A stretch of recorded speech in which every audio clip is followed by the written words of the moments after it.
मोटे हलवाई की दुकान में कुछ खाकर आया था। भाल बोले, अजी पूरी मिठाई में वह आनंद कहाँ जो बाटी और दाल में है।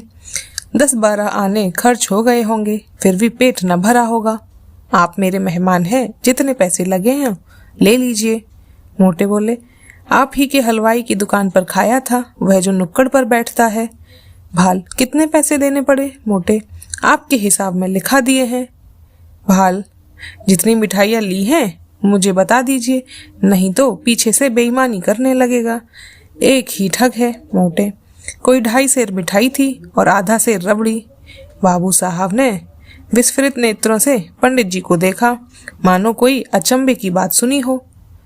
3 सेर तो कभी यहाँ महीने भर का टोटल भी न होता, और यहाँ महाशय एक ही बार में कोई 4 रुपए का माल उड़ा गए। अगर 1 आध दिन और रह गए तो यह बैठ जाएगी। पेट है या शैतान की कब्र? 3 सेर कुछ ठिकाना है। उद्विग्न दशा में दौड़े हुए अंदर गए और रंगीली से बोल, कुछ सुनती हो? यह महाशय कल 3 सेर मिठाई उड़ा गए। 3 सेर पक्की तौल? रंगीली बाई ने विस्मित होकर कहा, अजी नहीं, 3 सेर भला क्या खा जाएगा आदमी, है या बैल है? भाल, 3 सेर तो अपने मुंह से कह रहा है, 4 सेर से कम न होगा, पक्की तौल। रंगीली, पेट में सनीचर है क्या? भाल बोले, आज और रह गया, 6 सेर पर हाथ फेरेगा। रंगीली, तो आज रहे ही क्यों? खत का जवाब जो देना देकर विदा करो। अगर रहे तो साफ कह देना कि हमारे यहाँ मिठाई मुफ्त नहीं आती। खिचड़ी बनाना हो बनावे, नहीं तो अपनी राह ले। जिन्हें ऐसे पेटुओं को खिलाने से मुक्ति मिलती हो वे खिलाएं, हमें ऐसी मुक्ति नहीं चाहिए। मगर पंडित विदा होने को तैयार बैठे थे, इसलिए बाबू साहब को कौशल से काम लेने की जरूरत न पड़ी। पूछा, क्या तैयारी कर दी महाराज? मोटे, हाँ सरकार, अब चलूंगा। 9 बजे की गाड़ी मिलेगी ना भला? आज तो और रहिए, भाल ने कहा। यह कहते कहते बाबूजी को भय भी हुआ कि कहीं यह महाराज सचमुच न रह जाएं, इसलिए वाक्य यूं पूरा किया, हाँ वहाँ भी तो आपका इंतजार कर रहे होंगे। मोटे बोले, 1-2 दिन की तो कोई बात न थी, और विचार भी यही था कि त्रिवेणी का स्नान करूंगा, पर बुरा न मानिए तो कहूँ, आप लोगों में ब्राह्मणों के प्रति लेश मात्र भी श्रद्धा नहीं है। हमारे जजमान हैं जो हमारा मुंह जोड़ते रहते हैं कि पंडित जी को आज्ञा दें तो उसका पालन करें। हम उनके द्वार पहुंच जाते हैं तो वे अपना धन्य भाग समझते हैं और सारा घर छोटे से बड़े तक हमारी सेवा सत्कार में मग्न हो जाते हैं। जहाँ अपना आदर नहीं वहाँ एक क्षण भी ठहरना असहाय है। जहाँ ब्राह्मण का आदर नहीं वहाँ कल्याण ही नहीं हो सकता। भाल, महाराज हमसे तो ऐसा अपराध नहीं हुआ। मोटे बोले, अपराध नहीं हुआ? और अपराध कहते हैं किसे हैं? अभी आप ही ने घर में जाकर कहा कि यह महाशय 3 सेर मिठाई चट कर गए, पक्की तौल। आपने अभी खाने वाले देखे कहाँ? एक बार खिलाइए तो आंखें खुल जाएं। ऐसे ऐसे महान पुरुष पड़े हैं जो पसेरी भर मिठाई खा जाएं और डकार तक न लें। एक एक मिठाई खाने के लिए हमारी चिरौंची की जाती है, रुपए दिए जाते हैं। हम भिक्षुक ब्राह्मण नहीं हैं जो आपके द्वार पर पड़े रहें। आपका नाम सुनकर आए थे, यह न जानते थे कि यहाँ मेरे भोजन के भी लाले पड़ेंगे। जाइए, भगवान आपका कल्याण करें। बाबू साहब ऐसे झेंपे कि मुंह से बात न निकली। जिंदगी भर में उन पर कभी ऐसी फटकार न पड़ी थी। बहुत बातें बनाई, आपकी चर्चा न थी, एक दूसरे ही महाशय की बात थी, लेकिन पंडित जी का क्रोध शांत न हुआ। वह सब कुछ सह सकते थे पर अपने पेट की निंदा नहीं सह सकते थे। औरतों को रूप की निंदा जितनी प्रिय लगती है उससे कहीं अधिक अप्रिय पुरुषों को अपने पेट की निंदा लगती है। बाबू साहब मनाते तो थे पर धड़का भी समाया हुआ था कि कहीं टिक न जाए। उनकी कृपणता का पर्दा खुल गया था। अब इसमें संदेह न था, उस पर्दे को ढांकना जरूरी था। अपनी कृपणता को छिपाने के लिए उन्होंने कोई बात उठा न रखी, पर होने वाली बात होकर रही। पछता रहे थे कि कहाँ से घर में इसकी बात कहने गया और कहाँ भी तो उच्च स्वर में। यह दुष्ट भी कान लगाए सुनता रहा, किंतु वह पछताने से हो सकता था क्या। न जाने किस मनहूस की सूरत देखी थी, यह विपत्ति गले आ पड़ी। अगर इस वक्त यहाँ से रुष्ट होकर चला गया तो वहां जाकर बदनाम करेगा और मेरा सारा कौशल खुल जाएगा। अब तो इसका मुंह बंद करना ही पड़ेगा। यह सोच विचार करते हुए वह घर में जाकर रंगीली बाई से बोले, इस दुष्ट ने हमारी तुम्हारी बातें सुन ली, रूठ कर चला जा रहा है। रंगीली, जब तुम जानते थे कि द्वार पर खड़ा है तो धीरे से क्यों नहीं बोले? भाल बोले, विपत्ति आती है तो अकेले नहीं आती। यह क्या जानता था कि वह द्वार पर कान लगाए खड़ा है? रंगीली, न जाने किसका मुंह देखा था। भाल, वही दुष्ट सामने लेटा हुआ था, जानता तो उधर ताकता ही नहीं। अब तो इसे कुछ दे दिलाकर राजी करना पड़ेगा। रंगीली, जाने भी दो, जब तुम्हें वहां विवाह ही नहीं करना तो क्या परवाह है, जो चाहे समझे, जो चाहे कहे। भाल, यूं जान नहीं बचेगी। और 10 रुपए विदा के बहाने दे दूं, ईश्वर फिर इस मनहूस की सूरत न दिखाए। रंगीली ने बहुत अचताते पछताते 10 रुपए निकाले और बाबू साहब ने उन्हें लेकर जाकर पंडित जी के चरणों में रख दिए। पंडित जी ने दिल में कहा, धत मक्खी चूस की, ऐसे रगड़ा के याद करोगे? तुम समझते होगे कि 10 रुपए लेकर इसे उल्लू बना लूंगा। इस फेर में न रहना, यहाँ तुम्हारी नस नस पहचानते हैं। रुपए जेब में रख लिए और आशीर्वाद देकर अपनी राह ली। बाबू साहब बड़ी देर खड़े होकर सोच रहे थे। मालूम नहीं, अब भी मुझे कृपण ही समझ रहा है। यह पर्दा ढक गया, कहीं ये रुपए भी तो पानी में नहीं गिर पड़े। कल्याणी के सामने अब एक विषम समस्या आ खड़ी हुई। पति के देहांत के बाद उसे अपनी दुर्व्यवस्था का यह पहला और बहुत ही कड़वा अनुभव हुआ। दरिद्र विधवा के लिए इससे बड़ी और क्या विपत्ति हो सकती है कि जवान बेटी सिर पर सवार हो।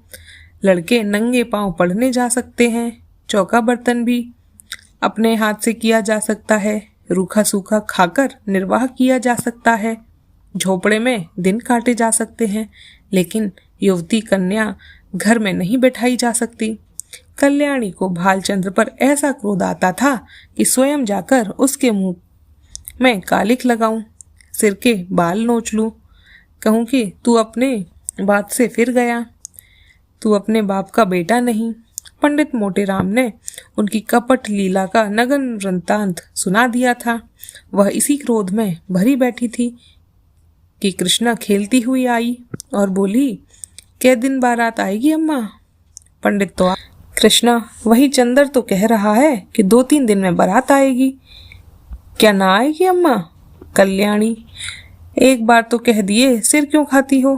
कृष्णा, सबके घर तो बारात आ रही है, हमारे घर क्यों नहीं आती? कल्याणी, तेरे यहाँ जो बारात लाने वाला था उसके घर में आग लग गई। कृष्णा बोली, सच अम्मा? तब तो सारा घर जल गया होगा। कहाँ रहते होंगे? बहन कहाँ जाकर रहेगी? कल्याणी, अरे पगली, तू तो बात ही नहीं समझती। आग नहीं लगी, वह हमारे यहाँ ब्याह नहीं करेंगे। कृष्णा फिर बोली, यहाँ क्यों अम्मा? पहले तो वही ठीक हो गए थे ना। कल्याणी, बहुत से रुपए मांगता है, मेरे पास उसे देने के लिए रुपए नहीं है। कृष्णा, क्या बड़े लालची हैं अम्मा? कल्याणी, लालची नहीं तो और क्या, पूरा कसाई, निर्दयी, दगाबाज। कृष्णा, तो अब अम्मा बहुत अच्छा हुआ कि उसके घर बहन का ब्याह नहीं हुआ। बहन उसके साथ कैसे रहती? यह तो खुश होने की बात है ना अम्मा, तुम रंज क्यों करती हो? कल्याणी ने पुत्र को स्नेहमयी दृष्टि से देखा। इसका कथन कितना सत्य है। भोले शब्दों में समस्या का कितना मार्मिक निरूपण है। सचमुच ये तो प्रसन्न होने की बात है कि ऐसे पात्रों से संबंध नहीं हुआ। रंज की कोरी बात नहीं। ऐसे कुमानुसों से तो निर्मला की बच गई जान। क्या गति होती, अपने नसीब को रोती। जरा सा घी दाल में अधिक पड़ जाता तो सारे घर में शोर मच जाता, जरा खाना ज्यादा पक जाता तो सास धनिया सिर पर उठा लेती। लड़का भी ऐसा लोभी है, बड़ी अच्छी बात हुई, नहीं बेचारी को उम्र भर रोना पड़ता। कल्याणी यहाँ से उठी तो उसका हृदय हल्का हो गया था, लेकिन विवाह तो करना ही था, और हो सके तो इसी साल, नहीं तो दूसरे साल फिर नए सिरे से तैयारियां करनी पड़ेंगी। अब अच्छे घर की जरूरत न थी, अच्छे वर की जरूरत न थी। अभागिनी को अच्छा घर वर कहाँ मिलता। अब तो किसी भांति सिर का बोझा उतारना था, किसी भांति लड़की को पार लगाना था, उसे कुएं में झोंकना था। यह रूपवती है, गुणशीला है, चतुर है, कुलीन है तो हुआ करे। दहेज नहीं तो सारे गुण दोष है, दहेज हो तो सारे गुण दोष गुण है। प्राणी का कोई मूल्य ही नहीं, केवल दहेज का मूल्य है। कितनी विषम भाग्य लीला है। कल्याणी का दोष कुछ कम न था। अबला और विधवा होने की ही उसे दोष से मुक्त नहीं कर सकता था। उसे अपने लड़के अपनी लड़कियों से कहीं ज्यादा प्यारे थे। लड़के हल्के बैल हैं, भूसे खली पर पहला उनका है, उनके खाने से जो बच्चे वह गायों का। मकान था, कुछ नगद था, कई हजार के गहने थे, लेकिन उसे अभी 2 लड़कों का पालन पोषण करना था, उन्हें पढ़ाना लिखाना था। एक कन्या और भी 4-5 साल में विवाह करने के योग्य हो जाएगी, इसलिए वह कोई बड़ी रकम दहेज में नहीं दे सकती थी। आखिर लड़कों को भी तो कुछ चाहिए, वे क्या समझेंगे कि हमारा कोई बाप था। पंडित मोटे राम को लखनऊ से लौटे 15 दिन बीत चुके थे। लौटने के बाद दूसरे ही दिन से वह वर की खोज में निकले थे। उन्होंने प्रण किया था कि मैं लखनऊ वालों को दिखा दूंगा कि संसार में तुम ही अकेले नहीं हो, तुम्हारे ऐसे और भी कितने पड़े हैं। कल्याणी रोज दिन गिना करती थी। आज उसने उन्हें पत्र लिखने का निश्चय किया और कलम दवात लेकर बैठी थी कि पंडित मोटे राम ने पदार्पण किया। कल्याणी बोली, आइए पंडित जी, मैं तो आपको खत लिखने जा रही थी। कब लौटे? मोटे राम लौटा तो प्रातः काल ही था, पर इसी समय एक सेठ के यहाँ से निमंत्रण आ गया। कई दिन से तरमला न मिले थे। मैंने कहा कि लगे हाथ यह काम भी निपटा चलूं, अभी उधर से लौट कर ही आ रहा हूँ। कोई 500 ब्राह्मण की पंगत थी। कल्याणी, कुछ कार्य भी सिद्ध हुआ या रास्ता ही नापना पड़ा? मोटे राम, कार्य क्यों न सिद्ध होगा, भला यह भी कोई बात है। 5 जगह बातचीत करके आया हूँ, 5 की नकल लाया हूँ, उनमें से आप जिसे पसंद करें। यह देखिए, इस लड़के का बाप डाक में सीए में 100 रुपए महीने का नौकर है। लड़का अभी कॉलेज में पढ़ रहा है, मगर नौकरी का भरोसा है। घर में कोई जायदाद नहीं, लड़का होनहार मालूम होता है, खानदान भी अच्छा है। 2000 में बात तय हो जाएगी। मांगते तो यह 3000 हैं। कल्याणी, लड़के के कोई भाई हैं? मोटे, नहीं, मगर 3 बहनें हैं और तीनों कुंवारी हैं, माता जीवित है। अच्छा, अब दूसरी की नकल दिए।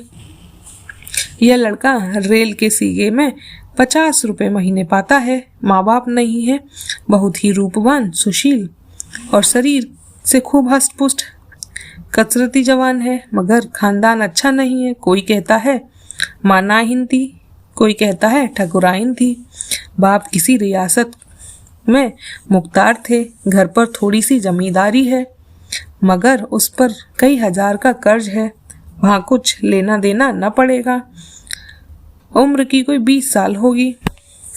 कल्याणी, खानदान में दाग न होता तो मंजूर कर लेती, देख कर तो मक्खी नहीं निकली जाती। मोटे, तीसरी नकल देखिए। यह जमींदार का लड़का है, कोई 1000 सालाना नफा है, कुछ खेती बाड़ी भी होती है। लड़का पढ़ा लिखा है, कचहरी अदालत के काम में चतुर है, दुहाजू है। पहली स्त्री को मरे 2 साल हुए हैं, उससे कोई संतान नहीं है, लेकिन रहना सहन मोटा है, पीसना कूटना घर में ही होता है। कल्याणी, कुछ दहेज मांगते हैं? मोटे, इसकी कुछ न पूछिए, 4,000 सुनाते हैं। अच्छा, यह चौथी नकल दिए। लड़का वकील है, उम्र में कोई 45 साल होगी। 300-400 की आमदनी है। पहली स्त्री मर चुकी है, उससे 3 लड़के भी हैं। अपना घर बनवाया है, कुछ जायदाद भी खरीदी। यहाँ भी लेन देन का झगड़ा नहीं है। कल्याणी, खानदान कैसा है? मोटे, बहुत ही उत्तम, पुराने रईस हैं। अच्छा, यह 5वीं नकल दीजिए। बाप का छापा खाना है। लड़का पढ़ा तो BA तक है, पर उस छापे खाने में काम करता है। उम्र 18 साल होगी। घर में प्रेस के सिवाय कोई जायदाद नहीं, मगर किसी का कर्ज सिर पर नहीं। खानदान न बहुत अच्छा है न बुरा। लड़का बहुत सुंदर और सचित्र है, मगर 1,000 से कम में मामला तय न होगा। मांगते तो वह 3,000 है। अब बताइए, आप कौन सा घर पसंद करती हैं? कल्याणी, आपको सबों में कौन सा पसंद है? मोटे, मुझे तो 2 वर पसंद हैं। एक वह जो रेलवे में है, दूसरा छापे खाने में काम करता है। कल्याणी, मगर पहले का खानदान में तो आप दोष बताते हैं। मोटे, हाँ, यह दोस्त तो है। छापे खाने वाले को ही रहने दीजिए। कल्याणी, यहाँ 1,000 लेन देन को कहाँ से आएगा? 1,000 तो आपका अनुमान है, शायद वह और मुंह फैलाए। आप तो इस घर की दशा देख ही रहे हैं। भोजन मिलता जाए यही गनीमत है, रुपए कहाँ से आएंगे? जमींदार साहब 4,000 सुनाते हैं। डाक बाबू 2,000 का सवाल करते हैं। इनको जाने दीजिए, बस वकील साहब ही बच सकते हैं। 45 साल की उम्र भी कोई ज्यादा नहीं। इन्हीं को क्यों न रखिए। मोटे राम, आप खूब सोच विचार लें। मैं यूं आपकी मर्जी का ताबेदार हूँ। जरा कहिएगा, वहां जाकर टीका कराऊंगा, मगर 1,000 का मुंह न देखिए। छापे खाने वाले लड़का रत्न है, उसके साथ कन्या का जीवन सफल हो जाएगा। जैसी यह रूप और गुण की परी है, वैसा ही लड़का भी सुंदर और सुशील है। कल्याणी, पसंद तो मुझे भी यही है महाराज, पर रुपए किसके घर से आएंगे? कौन देने वाला है? है कोई दानी? खाने वाले खा पी कर चपत हुए। अब किसी की भी सूरत नहीं दिखाई देती, बल्कि और मुझसे बुरा मानते हैं, हमें निकाल दिए। जो बात अपने बस के बाहर है, उसके लिए हाथ ही क्यों फैलाऊं? संतान किसको प्यारी नहीं होती, कौन उसे सुखी नहीं देखना चाहता, पर जब अपना काबू भी हो। आप ईश्वर का नाम लेकर वकील साहब को टीका कराइए। आयु कुछ अधिक है, लेकिन मरना जीना विधि का हाथ है। 35 साल का आदमी बुढ़ा नहीं कहलाता। अगर लड़की के भाग्य में सुख भोगना बदा है, तो जहाँ जाएगी सुखी रहेगी। दुख भोगना है तो जहाँ जाएगी दुख झेलेगी। हमारी निर्मला को बच्चों से प्रेम है, उनके बच्चों को अपना समझेगी। आप शुभ मुहूर्त देखकर टीका कराइए।